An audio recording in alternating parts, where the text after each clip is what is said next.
What is going on, my specialists? SPC here, and welcome back to an all new episode of Tales of a Star Wars Fan. So, guys, today's guest is none other than Jedi Knight Lex from the Jedi Knight Lex channel. Lex, how's it going? Thank you so much for being here on this new episode.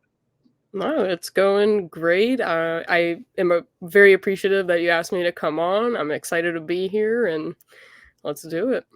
And I mean, we talked a little bit before here. Obviously, it's just five pretty simple, easy questions. Obviously, again, just take as long as you need to answer. So, what first got you into Star Wars? So, when I was younger, my dad introduced me to it, and that was like kind of the thing that we really bonded over was being able to watch and enjoy those movies together because I used to be like a big scaredy cat of certain things. So at like the end of Revenge of the Sith, when Anakin's like burning, like that always scared me. And he's like, "It's okay, like you'll be all right." Or like even in Return of the Jedi when he takes his helmet off, I was like, "Oh my god, like this is too much. Like I can't do it." But it was just always something that we bonded over, and I don't know what about it really like meant so much to me, but it really just did. Maybe it's just that it was me and my dad's thing. And then we started building Legos together, like Star Wars Legos. And I mean, yeah, I give it all to him. He's the one that introduced me to it and made me fall in love with it. That's awesome. Yeah. What's the first Star Wars film you saw then? I think it was the Phantom Menace because I'm an '01 baby, so I was right around the prequel time. So I mean, by the time I was like 4 or 5, Revenge of the Sith came out, so he introduced me to those first. And then it wasn't until like later on that I watched the original trilogy because we had to get them like at the time we only had them on VHS, so it was always, fun to do that. And I was like, the quality on the prequels is so much better, like let's just watch those. And it wasn't until I got older that I really had like more of an appreciation for it and understood it. But yeah, the first film, I think it was episode 1, and then we watched 2 and 3, and then it wasn't until a few years later that I watched the original trilogy. Interesting. Yeah, I mean, for years, when I grew up, I first started watching Empire. That was the first one I ever watched, and then it's weird. Like I still always tell this story. Like the same week that I actually got introduced to Star Wars and actually got to start watching it was the exact same week that the trailer for Phantom Menace came out. Oh, nice. So like the beginning of my fandom like played perfectly into that week, and then it just progressed even farther and farther since then. And from like '06 till about like mid 2014, I was just like an extremely casual fan. I just would watch them just to watch them. But then, of course, that trailer for Force Awakens came out and totally just reignited everything. And as you can obviously see, my fandom has blown up since then.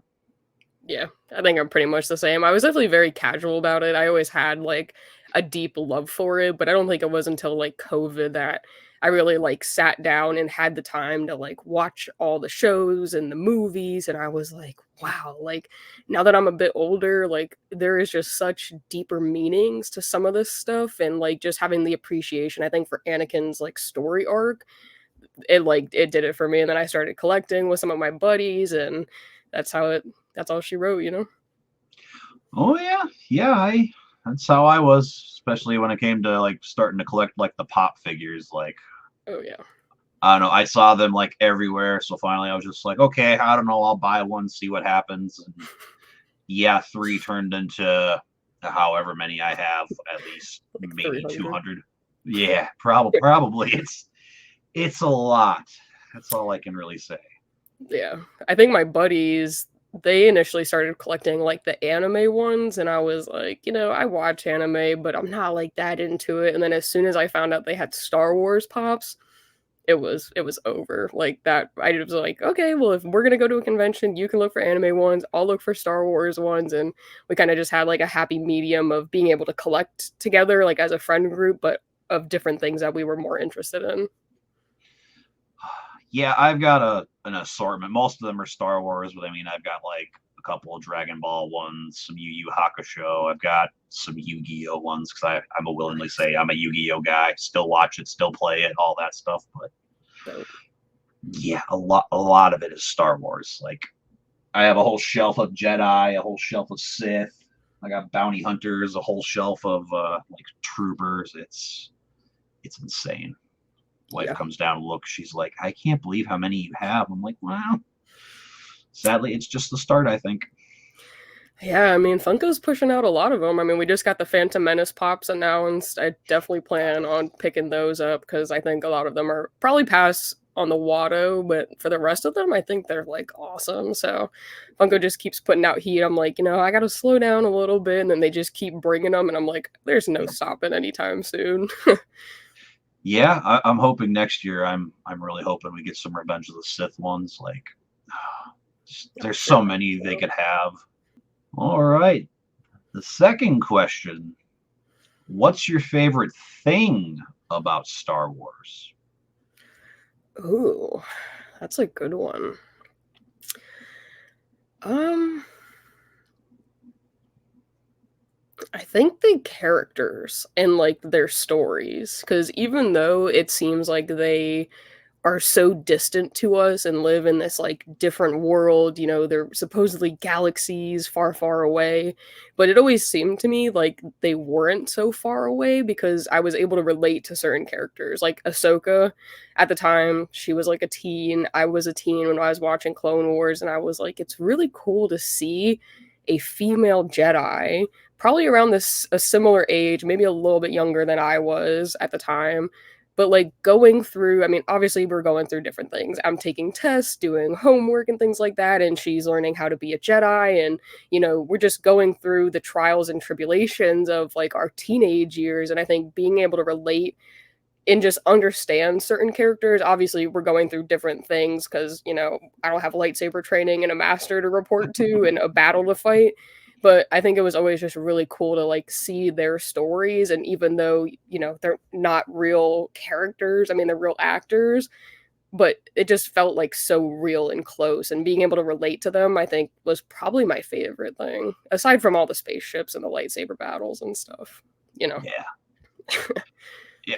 I mean, yeah. There's such a like wide variety of characters you can invest yourself in terms of Jedi, Sith, Hmm. Imperials, Rebels. I mean, you go into the future films. I guess I don't know what your take is on the newer stuff we've been getting, but you got First Order and Resistance, and now we're getting things like the Acolyte coming out here in the next few months. So I mean, we'll have even another large group of characters we can start investing ourselves in. But it's just I don't know. I'm a weird. I like the Empire. Like the Empire is like my favorite faction in Star Wars. So like that's Okay. probably my favorite part of Andor. I have the unpopular opinion. I don't like Andor. I don't think it's the most fantastic show like everybody else says it is. But when the Empire's on screen, though, oh boy, I'm pretty invested. And then we get to Andor, and I'm like, okay, don't care anymore. Yeah, I think I didn't dislike Andor. Is it one of my favorite shows? No. It was definitely a very slow burn, and I think at least a lot of the people I talked to, they're not a huge fan of Andor. There's very few people that are like that is the best show ever, like top 3, and I'm like, holy top 3, like that's insane. But I get it. I mean, but that's what I enjoy about Star Wars too is there's something for everybody out there, but we're all conjoined by our love of Star Wars. So I get it. Yeah, sadly, that's just the thing that the fans don't seem to get. Like at the time of this recording, it's been like about a week. I put my ranking of all the Star Wars films, and those comments, ooh, they don't like where I put a lot of those films, especially the sequels. Oh boy, they don't like those. Yeah, I mean, I struggled with the sequels, but it was like tough because I was super excited about them. Because, growing up, 2005, when the prequels and stuff had kind of wrapped up, I was still like a little kid. I was like 4. I mean, maybe my parents took me to go see them, probably not. But growing up, and then in 2019, I think is when the first sequel came out, I was like, wow, like I get to go watch Star Wars in the theaters. And I was so excited. And then I was like so disappointed. And I was like, ugh, there are certain parts of it that I like. I think the writers is what did it in for me. It's just so all over the place. But I think if it was written properly, it could have been better. And I think Filoni is trying to do a really good job of sewing things together, like, from the Bad Batch. We're kind of getting what happens with the Emperor and how he's able to resurrect himself, because we got no explanation of that in the sequels. So I think he's trying to do his best to kind of weave the sequels into the Star Wars that we love, so everyone can kind of have a better understanding. And I'm liking what he's doing with it so far. I just, yeah, I struggled with the sequels. I'll say that. See, the only one I struggled with upon my first watch was Last Jedi. Like, I left the theater so just Yeah. numb. Like, I didn't know how to feel. The wife, she was like, "Oh, that one was pretty good." I'm like, I Mm. don't know how I feel about it. I don't know if I like it, if I dislike it. Back when that film came out, all the guys I worked with, they were all huge fans. So of course we sat there and talked about it like all day. And one guy in particular just despised it, hated it. And I unfortunately fed into the toxicity. And I said how Ryan Johnson ruined Star Wars. And then I started thinking, I'm like, no, he did what he wanted to do. Was it the right choice? Debatable on the person, but I got to agree. I think with what like Filoni and Favreau are doing right now, they're doing a good job trying to have things make more sense. Like recently here, Mando season 3 and the current season of the Bad Batch. That Project Necromancer, and I just watched the 2 newest episodes yesterday, so things are kind of like coming back to me about like season 1 of Mando, with them taking Grogu and eating his blood, trying to figure out what they're doing. And Yep. I don't know why. I was just like, oh, wow, that makes so much more sense now. And now I have a bigger love for Mando season 1, because that's, to me, the best season of The Mandalorian. Just the best, some of the best Star Wars stuff we've gotten over the last almost decade now. We've been getting it. Yeah. I'd agree with that. So we'll see how this Heir to the Empire movie goes. That's basically what I just keep calling it. So, and Yeah. I've seen especially some. I hope it's good. I mean, I don't think anything's like set in stone yet, but I think it has the potential to be really great. But I guess we'll see. I mean, I'm very excited about Tales of the Empire, though. That looks insane. it looks good. It looks. I'm sorry to say that it already looks better than what we got with Tales of the Jedi. I love the Dooku stuff. Wasn't a big Mhm. fan of the Ahsoka stuff, but I'm I'm excited. I can't wait. Yeah, me too. All right, leading us into our next question. Who is your favorite Star Wars character? See, this is a tough one, and I feel like if you asked me when I was, like, younger, it 100% would have been Anakin. Like, I don't know, I thought he was, like, so handsome, I loved his character, like, I don't know, I looked up to him, and then as I got older, as I mentioned earlier about Ahsoka, I started watching the Clone Wars, and I really, really connected with her character and like what Ashley Eckstein was doing to portray that character and who really she is outside of Star Wars. Because she's a phenomenal person. I got to meet her, and she's just amazing. Like, so I feel like that character too, but I don't know. Like, now I'm kind of like in between. I still really love Anakin. I really love Ahsoka, but I don't know if I have like a number one. Like, I don't know if I can put one over the other, you know? I mean, it's fair. They're both pretty good characters. I'm somebody who's just been recently coming around to Ahsoka. Like I Oh, years ago, I watched the Clone Wars movie just to watch it because I didn't know there was an animated movie, and I was like, this kid's annoying. But after watching Clone Wars, Rebels, all that stuff, like I have a better appreciation for the character. So I guess I have to ask them, because I'm sure you were just so happy watching the Ahsoka show, seeing all the stuff with her and Anakin. So, what are your thoughts on the Ahsoka show then? So, I personally really enjoyed it. I thought it was phenomenal. However, if you kind of look at it from like a casual viewer's perspective, like my parents, for example, my dad's always watched the movies with me. We watch the shows, but he's not really into like the animation kind of stuff and like super as hardcore as I am. So as I'm watching it with them, he's like, "Who's Hera? Who's Jason? Who's Kanan? Who's Ezra?" Like there was just so much backstory that I felt like could have been mentioned at some point so that the casual viewer could understand. Because there's so much history, like going through the Clone Wars and then Rebels. There's so much that was built around these characters, and like my dad was like, "That's Sabine girl, like she's annoying," and I was like, "Yeah, I mean, she's definitely different than what she was, but if you watched Rebels, like I loved her character." And Mm-hmm. then seeing her transfer to live action, or really seeing most of those characters come into live action from animation, I thought it was amazing. I thought the casting was really good. And then episode 5, I think hands down was the best episode by far. I think the flashbacks of Clone Wars in real life was insane. Like not just seeing it in animation. We got Rex, which was crazy. I wish there was more of Rex, but I do wish they kind of explained a little bit more some things, or like maybe did flashbacks so that people, like a more casual viewer, could understand the backstory and the history that Ahsoka was like jumping from. Mm-hmm. Oh yeah, once I saw young Ahsoka and I saw Hayden Christensen come through that smoke in his Clone Wars getup, I was like, they're doing it. Wow, okay. And then we get to the Siege of Mandalore, and as soon as I started seeing clone troopers with the Ahsoka paint on them, I was like, okay, yeah, they're going for it. Mhm.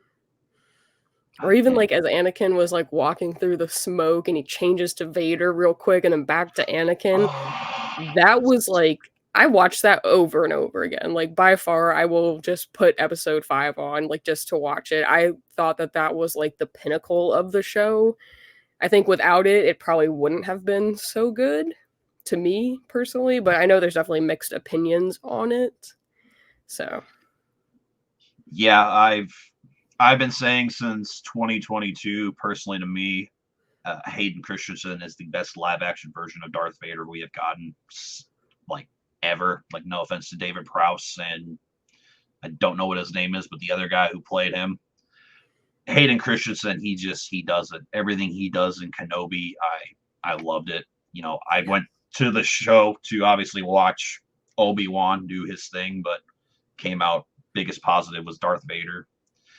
And then yeah, seeing what they did with Anakin slash Vader in Ahsoka, especially getting what we should have personally gotten in Revenge of the Sith, seeing Anakin with that red lightsaber and him battling Ahsoka, and yeah, those Vader transitions. I cannot tell you how excited I was. I swear I screamed like a girl. Like I was just like, oh, yes, Vader's my second favorite character in all of Star Wars. So Yeah. I was like in love.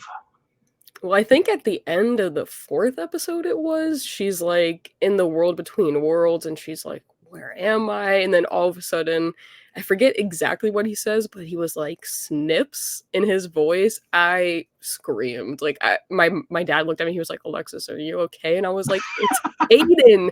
Like, he's back." And then they showed him, and my dad was like, and I was like, "Now you understand." Like that was his voice saying "Snips," like, "What are you doing here?" or something like that. And Mm-hmm. then episode 5, and then we got like, different parts of him throughout the rest of the season. Like I'm glad it wasn't just a one episode and done kind of thing.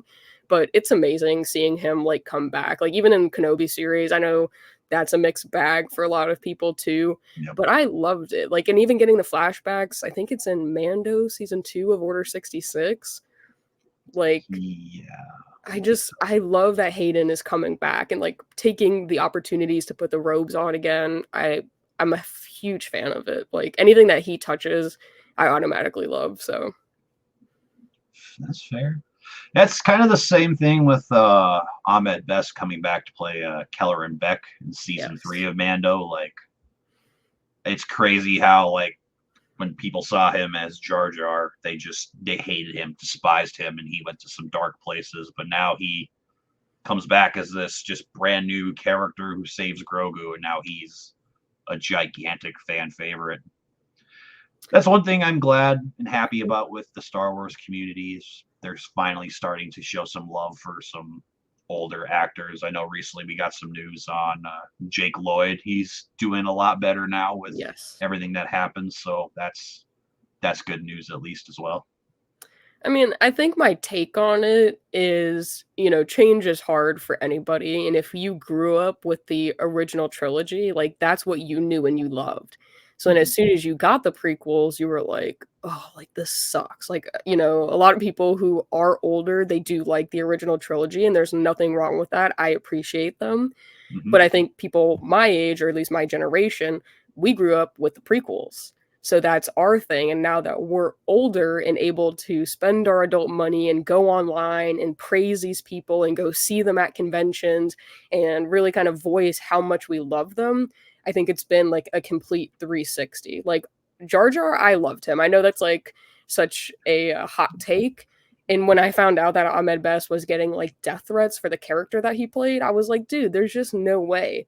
And then he came back and played Ahmed Best, and he got all the love that he deserved because our generation is so much older and able to show him the love that he appreciates. Same thing with Jake Lloyd, Hayden. Like Hayden's coming back now because of that Yeah. stuff. Like I know he took a hiatus. Ewan wants to come back. Like I think just our generation being older and able to voice our opinions on our favorite characters and our favorite movies is so important.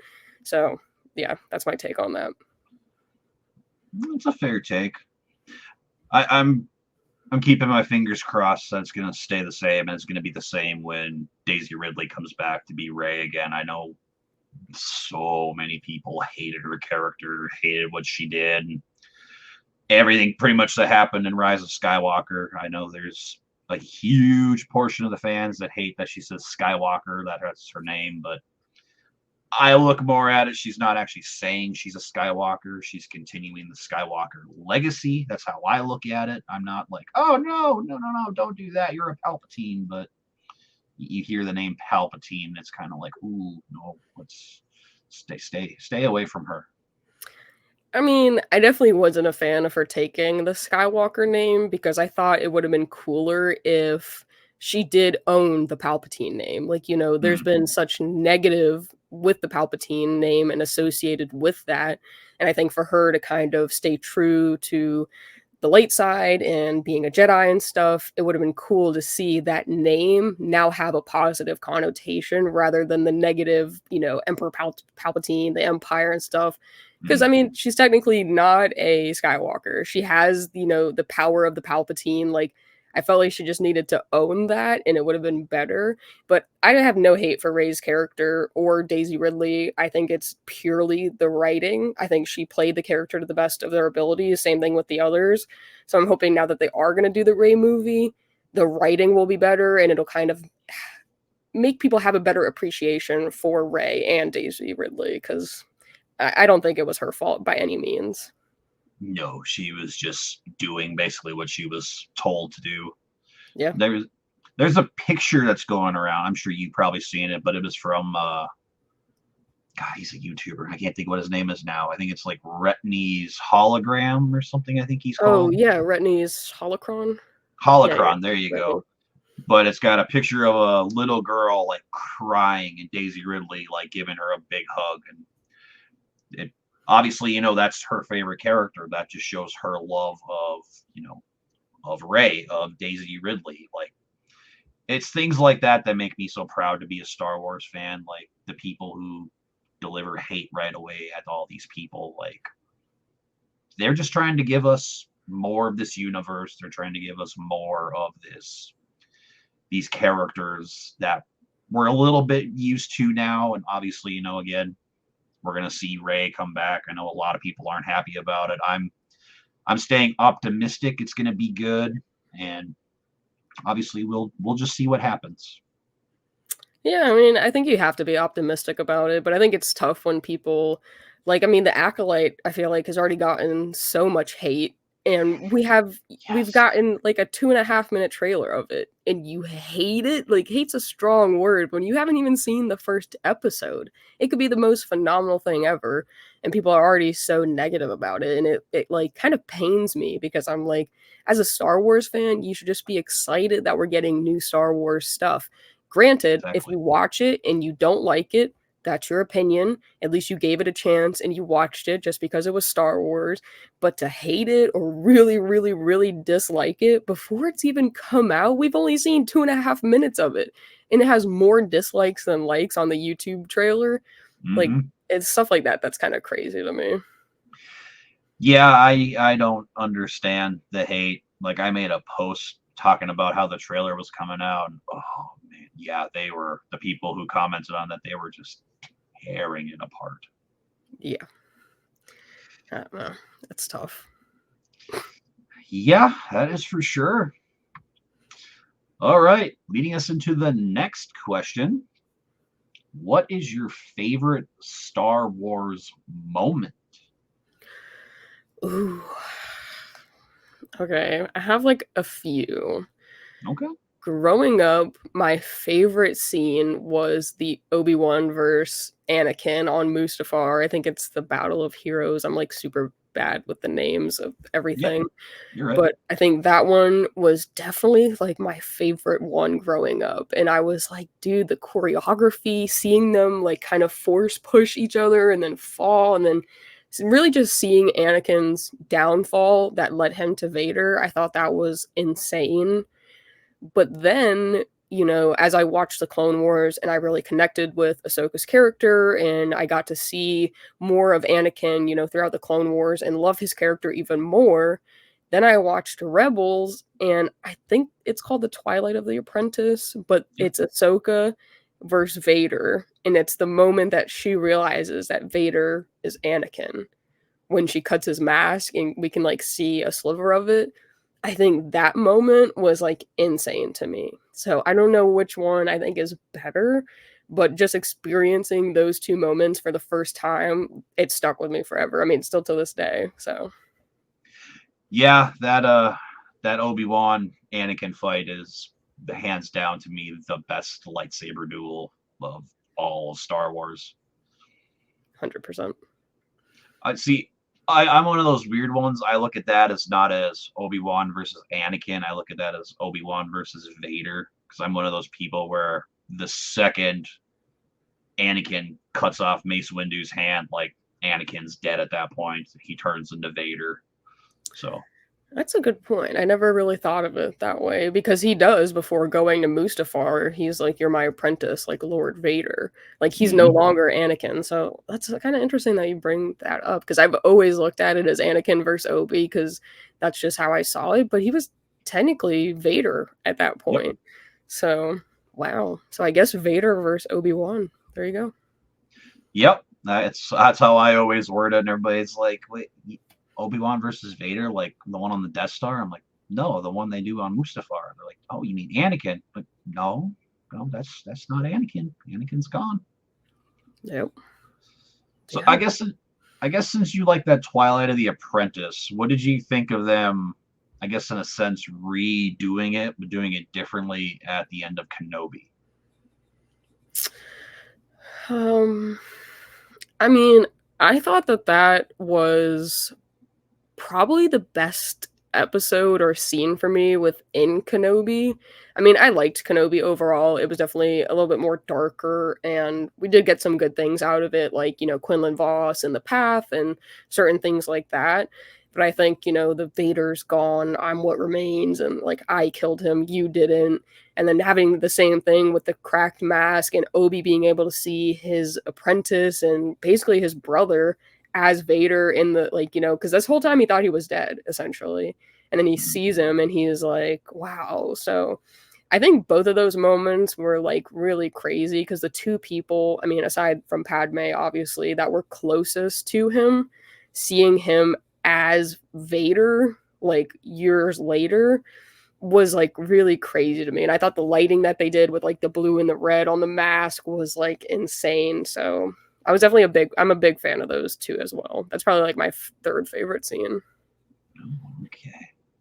Yeah, it's crazy with those two. Like the two people who are the closest to Vader can only crack half of the mask on each side, but then you get to Return of the Jedi, and Luke's the only one who's able to fully bring Anakin back and get that mask all the way off. Like it's kind of like you said earlier, like with characters and stuff. Like it's just powerful storytelling.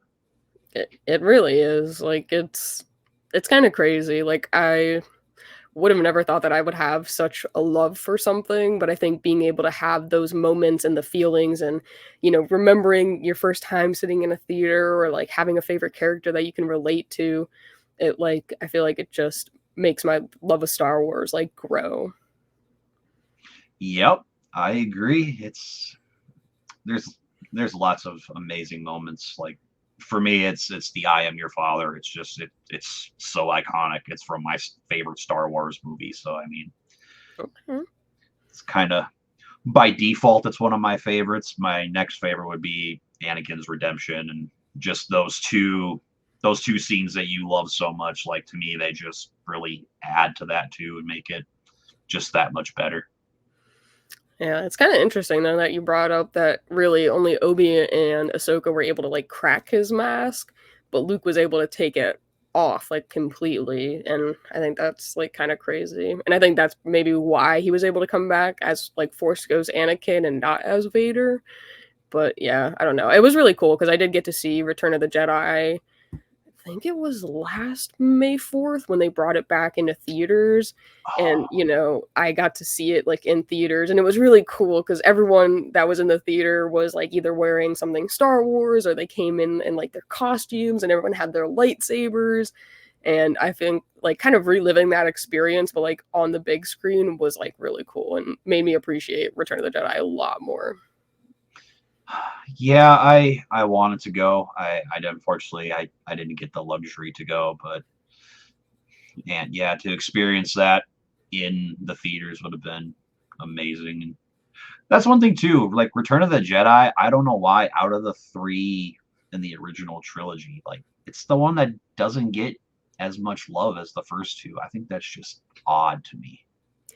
Yeah, I mean, I think a lot of the people, at least that I've talked to, that love the original trilogy, Empire is like always their go-to. I'm like, what's your favorite movie? Empire. Like, I was like, oh, like why? And well, that's what I remember, seeing the spaceship and like that was the introduction to me. And I was like, interesting. But I feel like Return of the Jedi is like amazing. So I don't know. I think Empire is definitely a lot of people's favorites, but I think Return of the Jedi is kind of slept on a little bit. It is. I personally think A New Hope is the weakest of the original trilogy, but that is just me. That's just my opinion. Obviously, it's not the opinion, but Yeah. I've come around a lot to A New Hope, but I kind of thank Rogue One for that. Yeah, I think Rogue One definitely shed some new light to it and kind of explained it a little more, which is what I think, they're trying to do with the sequels now. But I think it by doing that and giving more information and backstory, it helps kind of appreciate what we've gotten in the past. Hmm. So I definitely liked Rogue One. I think it was a different take. And Andor was a different take as well, just different kind of Star Wars. But I think the ending with Vader was like crazy. Oh, so good, so good. All right, and for the final question, what is your favorite Star Wars film? Revenge of the Sith. Okay. Yeah, that is my movie. I've got the poster hanging up above me on my desk. I don't know. I feel like I could watch that movie over and over and over again. It does have a lot of rewatchability. I would probably say next to Empire, that's probably my most watched. Like when I was a kid, I was 12 when Revenge of the Sith came out. So like the build up to it, all the toys releasing, everything. Like oh, I would say it was my favorite for a number of years, but it's gone down a little bit in my list. It's my third favorite Star Wars film. I have the Okay. unpopular opinion the Force Awakens is my second favorite Star Wars film right now. But I think the movie theater experience I had, because man, when I went, people were excited, crying, laughing, like everything. Just the experience was phenomenal. Gotcha. So your top one is Return of the Jedi, then? Empire for me. Oh, okay, okay. Yeah, it's Empire, then Force Awakens, Revenge of the Sith, Rogue One, and then Return of the Jedi. Okay, cool. Interesting. Yeah, I don't know. Something about Return of the Jedi just always like spoke to me. Like I think the intro to it was like crazy getting to see the two like or I think what interceptors? Is that what they're called? The little Jedi ships. I'm terrible with the ship names, but they're red and yellow. Where like Obi and Anakin were like flying in at the beginning with like over the Venator. Like, is that Revenge of the Sith? Am I Yeah, thinking? that's the Battle of Coruscant and Revenge of the Sith. Yeah. So that like I think the intro just really pulled me in, and then you almost really get to see Anakin really transition to Vader. I mean, clearly through Attack of the Clones, he was struggling with it a little bit, and then you see him fully commit. And I don't know, that movie. I think probably just because of that Vader versus Obi-Wan fight, it just like sealed the deal for me. It's hard not to have that be the biggest reason. I mean, lots of lightsaber action, like it's great. I Going into it, I used to watch the micro series of Clone Wars. I don't know if you've watched that at all yet, but man, when they show Grievous in that show, I was terrified. So I was so excited to see what he was like in the movie, and I could not have been more disappointed, especially being older now and then watching him in Clone Wars. I'm like, this guy's just a coward. Like he just runs all the time. Although I will say, obviously, time of this recording, yesterday, Tales of the Empire dropped, and when I saw him in that trailer, ooh, I'm I'm excited. I can't wait to Yeah, see it. my jaw was on the floor. I mean, you just see him kind of go up and then the duel. I was like, man, like this is going to be crazy. But I think it's cool that we're going to get some more backstory because I think the first time we were really introduced to Morgan was in Mando. And Yep. then all of a sudden she's like on this mission to find Thrawn. Like, how do you even know Thrawn, first of all? So now I think it's going to be cool to kind of see both of their I mean, we've gotten a lot of Thrawn's backstory, but how their relationship formed, as well as more on Morgan Elsbeth, being a night sister and stuff like that. And I think bringing back Barriss is crazy.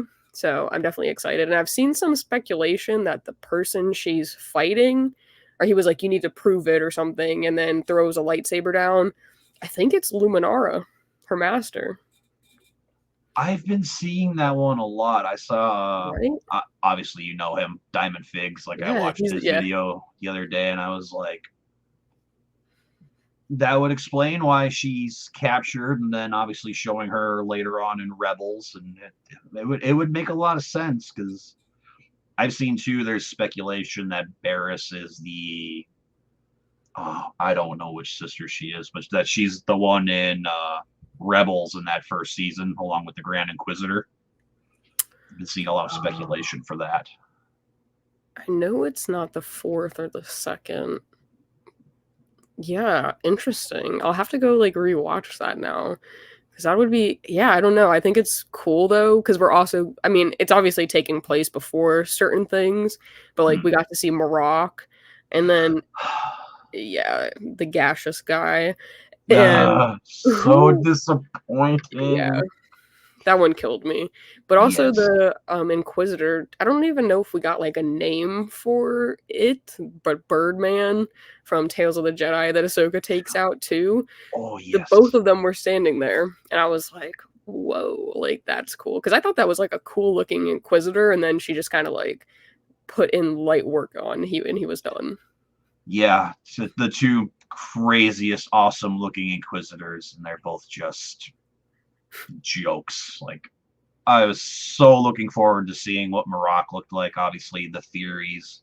Me and Hmm. my buddies, we did a podcast called the Talkalorian, talk about all the Mandalorian related things. But one of them kept speculating. He's like, "That's got to be Starkiller. They're always showing Sam Witwer's name. It's got to be Starkiller." And then yeah, when they cut him and he's just gas, I could not tell you how just utterly disappointed I was. I paused the show. I walked into the hallway and laughed, and I was like, "Are you serious? Really?" Yeah. I mean, there was definitely a lot of speculation, like, who could he be? Could that be Ezra? Could that be Star Killer? And I was, like, definitely on the Star Killer wave. I was like, that would be insane. And then she, like, cuts him, and then he just disintegrates, and I was like, I felt so deflated after that. Like, there was all this buildup. Of course, we did it to ourselves, Yep. but, I was like, "Man," like, I feel like that was such, like, a missed opportunity. Like, that's such a cool looking Inquisitor just for it to be, like, a fart of green gas. Yes. So, And it sucks. He had like the top three best lightsaber duels in the whole show. Like, oh, 100%. and then yeah, he's just green mist. Like, really, really. Like, thank you. Yeah. I mean, I think it plays into, like, the Night Sister magic and all that they're doing and, resurrecting people because they're clearly doing something with that coming forward because there was a bunch of, like, coffin-looking things. So, maybe it was kind of, like, alluding to that, but I think all the hype around it definitely was for nothing. Yeah, yeah. I'm hoping they'll shed a little bit of light in that in Tales of the Empire, and I'm even curious too if maybe we're gonna see like Balin and Shin pop up in the show too. Like, oh, that would be. I might cry because I came out loving Balin in Ahsoka. Like, he was my favorite character in that show, and he was the one I was so invested in seeing in the show and what he was gonna do. And now it's kind of like left wide open what they can possibly do. I know my buddy Andy, he's like, well, they could like kill him off and then like put a mask on him or something and make him just another Inquisitor type character. I'm not sure, but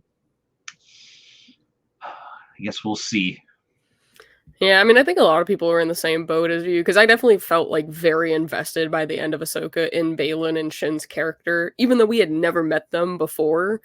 Like after those episodes, I was like, wow. And it was definitely really sad hearing about like Ray Stevenson, and now it makes me wonder what they're gonna do with his character. Because like I felt like he was such like a monumental character in Ahsoka. So for like his passing, like are they just gonna recast him? Are they gonna just kill him off? But obviously they're gonna do something with like the Mortis gods, and maybe they're reaching out to him. Like I just don't know how they're gonna recover from that, knowing how much like a lot of people really liked Balin's character. So I don't know. It's gonna be tough. Yeah, I'm almost wondering if like him, Anakin, and Ahsoka are gonna like replace the Mortis gods, and they're gonna be like the next, however you want to word it, the next generation of them, I guess. But Yeah, I mean, my theory was definitely. I mean, obviously, we know through the Clone Wars that Ahsoka's the daughter. Clearly Anakin's able to balance the light and the dark now, so I see him taking over the father's role. But it was always a mystery to me who the son was going to be, and I was like, maybe it'll be like Star Killer or something. Like that would be cool because you have Anakin's apprentice and then you have Vader's apprentice. So I thought that would be cool. But yeah, I've seen some speculation about Balin possibly, taking over the son's role, but I just don't know what they're gonna do now. I'm definitely very interested. I know that they are working on season 2, but I'm just wondering how they're gonna fill, Balin or Ray Stevenson's shoes as Balin's character. yeah, I don't know. I mean, it's Dave Filoni. I have all the faith in the world. He's gonna do the best he can, and he'll write something good. So I think he'll be able to do it pretty well.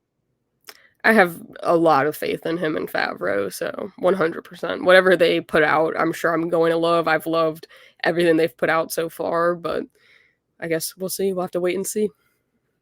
Yes, we will. So, all right, guys, that is going to do it for this episode of Tales of a Star Wars Fan. I want to thank Lex for coming on. Lex, tell everybody where they can find you and what you got coming up. Gotcha. Well, thank you for inviting me. I had a great time. I am my at is Jedi Lex. I'm on TikTok, Instagram, Twitter, YouTube, and I kind of just do everything and all things Star Wars, reaction videos, conventions.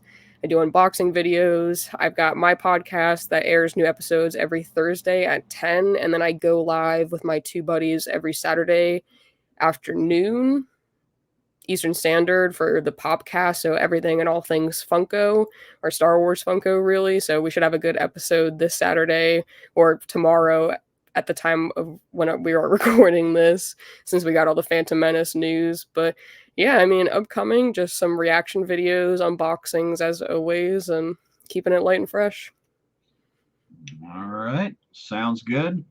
Well, guys, I did put links to all of Lexa's stuff down in the description below. Make sure you guys head on over, go give her a follow, subscribe to her channel. She just recently came about seeing her. I've been seeing her on the Seriously Star Wars, I think is his name. Yep, Chris. Chris, yeah, I've been seeing her on there a lot, so pretty familiar. Obviously, Funko guy, so definitely keeping my eye on all the Funko videos. So pretty excited to see what's coming up for you. Oh, thank you. Well, thank you again for having me on. I appreciate it. No problem. All right, guys, with that being said, make sure you hit that like button, subscribe if you haven't already, and we'll see you in the next one.